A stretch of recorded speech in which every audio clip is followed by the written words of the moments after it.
وفد کے ساتھ رسول اللہ صلی اللہ علیہ وسلم سے ملاقات کے لیے روانہ ہوئی۔ جب یہ وفد آپ کی خدمت میں پہنچا تو آپ سے متاثر ہو کر سب نے اسلام قبول کر لیا۔ سب نے ایک اللہ اور اس کے رسول مقبول صلی اللہ علیہ وسلم سے لو لگا لی۔ جب نبی کریم صلی اللہ علیہ وسلم نے خنسا رضی اللہ عنہ سے اشعار سننے تو آپ نے مزید اشعار سننے کی خواہش کا اظہار کیا۔ رسول اللہ صلی اللہ علیہ وسلم نے اپنے دست مبارک سے اشارہ کرتے ہوئے فرمایا، اے خنسا اور شعر سناؤ۔ لیکن جب بنو تئی قبیلے کی وفد رسول اللہ صلی اللہ علیہ وسلم کے ساتھ ملاقات کے لیے آیا، وہ سب دائرہ اسلام میں داخل ہونے کی رغبت رکھتے تھے، تو اس وفد میں سے عدی بن حاتم اور اس کی ہمشیرہ صفانہ بن حاتم اور قبیلہ بنوتی کے چند افراد آگے بڑھے۔ جب انہوں نے اسلام قبول کر لیا تو عدی بن حاتم نے کہا، اے اللہ کے رسول، ہم میں ایک شخص سب سے بڑا شاعر ہے۔ انہوں نے فرمایا، اے اللہ کے رسول، ہم میں سے ایک شخص سب سے بڑا شاعر ہے اور ایک سب لوگوں سے بڑھ کر سخی ہے اور ایک سب لوگوں سے بڑھ کر شاہ سوار ہے۔ نبی کریم صلی اللہ علیہ وسلم نے فرمایا، ان کے نام لیں۔ عدی بن حاتم نے کہا، لوگوں میں سب سے بڑا شاعر عمرو الکیس بن حجر ہے اور لوگوں میں سب سے بڑا سخی میرا باپ حاتم بن سعد الطائی ہے اور لوگوں میں سب سے بڑا شاہ سوار عمرو بن معد یکرب ہے۔ رسول اللہ صلی اللہ علیہ وسلم نے فرمایا، اے عدی، جس طرح تم کہتے ہو یہ درست نہیں۔ در حقیقت لوگوں میں سب سے بڑھ کر شاعرہ خنسا ہے، لوگوں میں سب سے بڑھ کر سخاوت کرنے والا میں ہوں اور لوگوں میں سب سے بڑا شاہ سوار علی بن ابی طالب ہے۔ سیدہ خنسا رضی اللہ عنہ کے حق میں لوگوں میں سب سے بڑھ کر شاعرہ ہونے کی گواہی سید البشر سیدنا محمد صلی اللہ علیہ وسلم کی زبان مبارک سے ہوئی۔ سیدہ خنسا بہادر اور صابرہ شاکر والدہ بھی رہیں۔ جنگ قادسیہ بپا ہوئی۔ یہ دن سیدہ خنسا رضی اللہ عنہ کے ایمان کی آزمائش کا دن تھا۔ یہ مشکل ترین امتحان تھا، لیکن اس کا نتیجہ کیا نکلا؟ کیا اس امتحان میں سیدہ خنسا رضی اللہ عنہ کا نام ناکام ہوئی؟ یہ انہوں نے امتیازی کا کامیابی حاصل کی۔ انہوں نے امتحان میں ایسی کامیابی حاصل کی کہ اس کی تاریخ میں مثال نہیں ملتی۔ جب سیدہ خنسا رضی اللہ عنہ اور ان کے چاروں بیٹوں نے جنگ قادسیہ کے لیے روانگی کا اعلان سنا تو چاروں بیٹوں نے جلدی سے ہتھیار زیب تن کر لیے۔ ان کی بہادر والدہ اپنے بیٹوں کو حوصلہ دلانے لگی اور وہ اپنے بہادر مسلح بیٹوں کو نظر بھر کر دیکھنے لگی۔ اسی دکھائی دے رہا تھا کہ شاید اس کا اپنے بیٹوں کے ساتھ زندگی کا آخری لمحہ ہو۔ پھر انہوں نے اپنے بیٹوں سے مخاطب ہو کر کہا، اے میرے پیارے بیٹو، تم نے بخوشی اسلام قبول کیا اور اپنی پسند کے مطابق ہجرت اختیار کی۔ اللہ کی قسم، اس اللہ کی قسم جس کے سوا کوئی اور معبود حقیقی نہیں، تم ایک آدمی کے بیٹے ہو اور ایک ماں نے تمہیں جنم دیا ہے۔ میں تمہارے باپ کے ساتھ ہی کبھی خیانت نہیں کی اور نہ تمہارے ماموں کو رسوا کیا اور نہ تمہارے حسب و نسب میں کوئی آمیزش آنے دی، مطلب آزمائش آنے دی۔ ٹھیک ہے، تم یہ بات اچھی طرح جانتے ہو کہ مسلمانوں کے لیے کافروں کے ساتھ جنگ کرنے میں کس قدر ثواب ہے۔ تم اس بات کو خوب اچھی طرح جان لو کہ باقی رہنے والا گھر فنا ہونے والے گھر سے کہیں بہتر ہے۔ اللہ سبحانہ تعالیٰ سورہ العمران کی آیت نمبر 200 میں فرماتے ہیں، یا ایھا الذین آمنوا اصبروا وصابروا ورابطوا واتقوا اللہ لعلکم تفلحون۔ اے لوگو جو ایمان لائے ہو، صبر سے کام لو، باطل پرستوں کے مقابلے میں پامردی دکھاؤ، حق کی خدمت کے لیے کمر بستہ رہو، اللہ سے ڈرتے رہو، امید ہے تم فلاح پاؤ گے۔ انشاءاللہ عز و جل اللہ کی ذات بڑی غفور الرحیم ہے۔ ہم آگے بھی دیکھیں گے سیدت نماظر بنت عمرو رضی اللہ عنہ کے بارے میں۔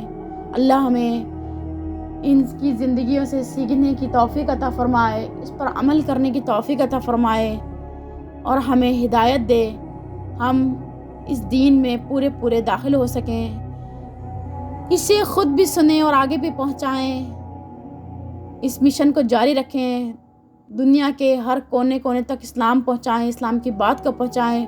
اللہ ہمیں اس قابل بنا دے۔ جزاکم اللہ خیرا کثیرا۔ السلام علیکم ورحمۃ اللہ وبرکاتہ۔